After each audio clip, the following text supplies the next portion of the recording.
Greetings everyone, and welcome back to Applied Library, where powerful books become practical tools for real-life transformation. Today, we're exploring a true classic in the world of personal development, a book that quietly shaped the mindset movement long before it became popular. This is not just a book about positive thinking, it's a book about identity, self-image, and the hidden mechanism inside your mind that determines your results. There are books that inspire. There are books that inform, and then there are books that quietly rewire how you see yourself. Psycho-Cybernetics by Maxwell Maltz belongs to the third category. First published in 1960 as Psycho-Cybernetics, this book laid the psychological foundation for much of modern personal development, long before mindset became a trend. It is a book about identity, and identity, according to Maltz, is destiny. Let's apply it. Maxwell Maltz was not a motivational speaker. He was a plastic surgeon. His job was to reshape noses, remove scars, reconstruct faces. And for years he believed that if he could fix someone's appearance, he would automatically fix their confidence. Sometimes that happened. A woman with a facial scar would look in the mirror after surgery and cry tears of joy. Her posture would change, her personality would blossom, her life would improve. But other times, something strange occurred. A man whose ears were surgically corrected still felt embarrassed. A woman whose nose was reshaped still believed she was unattractive. Externally transformed, but internally unchanged. This puzzled Maltz deeply. Eventually, he realized something revolutionary. It is not your face that determines your confidence. It is your self-image. Your self-image is the mental picture you hold of yourself. It is your internal identity, and you will always act consistently with that image. If you see yourself as shy, you will act shy. If you see yourself as unlucky, you will unconsciously create unlucky situations. If you see yourself as capable, you will find ways to perform capably. You cannot outperform your self-image for long, and this is where the real work begins. Your self-image was not born with you. It was constructed from childhood experiences, from praise and criticism, from successes and embarrassments, from labels given by parents, teachers, and peers. You're smart. You're awkward. You're not leadership material. You're the quiet one. These statements form a blueprint, and that blueprint becomes the operating system of your life. Here is the powerful and liberating truth. Your self-image can be changed. It is not permanent. It is learned. And anything learned can be relearned. Maltz insists that real change does not come from willpower alone. It comes from updating your identity. If a person who sees themselves as bad at public speaking tries to force confidence, they will feel tension, because the behavior conflicts with the identity. But if that same person gradually accepts the idea, I am becoming someone who communicates clearly, the behavior begins to align naturally. Identity first, performance second. This is the foundation of Psycho-Cybernetics. Maltz introduces a powerful metaphor. Your brain operates like a guided missile system, a servo-mechanism. When a missile is launched toward a target, it does not travel in a perfectly straight line. It continually corrects its course based on feedback. Your mind works the same way. When you give it a clear goal, it automatically begins working to achieve it, often below conscious awareness. But here's the critical detail. The servo mechanism works whether your goal is positive or negative. If your internal goal is, I always mess things up. I'm not good with money. I'm not attractive. I never succeed. Your subconscious will move you toward confirming that belief. Not because it hates you, but because its job is consistency. The mind's primary directive is not happiness. It is coherence with identity. This is why clear positive goals matter. When you vividly imagine a desired outcome, calmly and consistently, you are programming your servo mechanism. The system then notices opportunities. adjusts behavior, filters information, guides decisions. Much of success becomes automatic. This is not magic. It is applied psychology. One of the most famous contributions of Psycho-Cybernetics is its practical use of visualization. But Maltz does not teach fantasy. He teaches mental rehearsal. Athletes now use this routinely.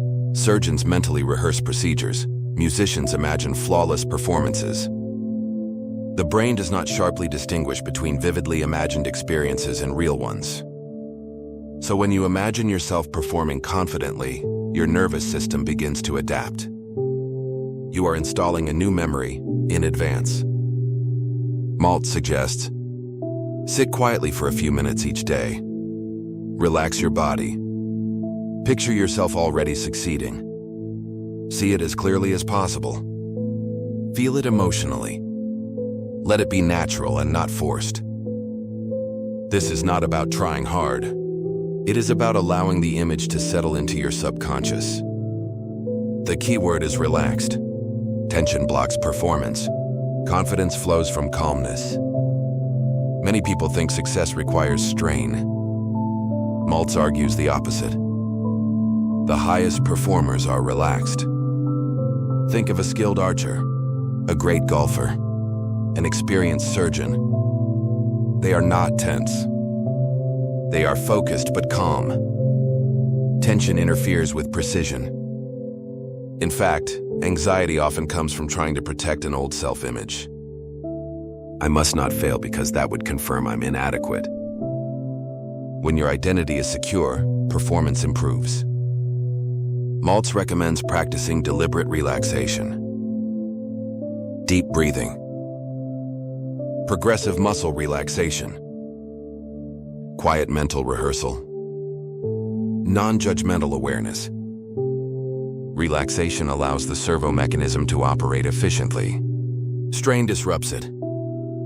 Here is a critical shift. Most people interpret failure as identity. I failed, therefore I am a failure. Maltz reframes this entirely. Failure is feedback. A missile correcting its course is not failing. It is adjusting. If you treat mistakes as information instead of identity, you remain flexible. Shame paralyzes growth. Feedback fuels growth. This single reframing can liberate enormous emotional energy. When you detach your identity from temporary outcomes, resilience increases dramatically. Just as Maltz removed physical scars, he also addressed emotional scars. Many people carry memories of humiliation, moments of rejection, embarrassment in school, criticism from authority figures. These memories become identity anchors. The solution is not suppression. It is reinterpretation. Ask, what did I decide about myself in that moment? Is that decision objectively true? Would I judge someone else so harshly? Often the answer is no. By consciously updating the meaning of past events, you update your self-image. Memory is not fixed. It is reconstructed, and you're allowed to revise the interpretation. Maltz encourages a powerful behavioral experiment. Act as if you are already the person you wish to become. Not in arrogance, not in delusion, but in quiet rehearsal. If you want confidence, sit upright, speak clearly, maintain eye contact. If you want discipline, follow through on small promises. If you want leadership, take initiative in small situations. Behavior reinforces identity. Identity reinforces behavior. This creates a positive feedback loop. Start small. Consistency builds credibility with yourself. Maltz dedicates attention to emotional well-being. Happiness, he suggests, is not something you chase. It is something you practice. Gratitude, present moment awareness, engagement in meaningful goals. When your self-image includes the belief, I am someone capable of joy, your mind begins noticing positive experiences more readily. Attention is selective. Identity guides attention. Change identity, change perception. Let's apply everything. If you want to transform your financial life, relationships, creativity, or health, do not start with extreme effort. Start with self-image. Ask, who must I become to naturally produce these outcomes? What identity would make these results inevitable? What small daily actions reinforce that identity? Then, 1. Relax. 2. Visualize calmly. 3. Set clear goals. 4. Treat failure as feedback. 5. Act as if, gently and consistently. Over time, the new image stabilizes. And once the self-image changes, behavior follows naturally. This is why many people feel stuck. They try to change behavior while protecting the old identity. Real change feels uncomfortable at first because you are stepping outside the familiar self-image. But once the new identity becomes believable, it feels natural. At Applied Library, we ask one question: how do we make this practical? Here is your 30-day Psycho-Cybernetics integration plan. Week 1. Awareness. Observe your self-talk. Identify limiting identity statements. Week 2. Visualization. Practice 5-10 minutes of relaxed mental rehearsal daily. Week 3. Behavioral alignment. Choose one small behavior that reflects your desired identity. Week 4. Feedback mastery. Reinterpret mistakes as course corrections. No dramatic reinvention required. Just consistent, relaxed identity shifts.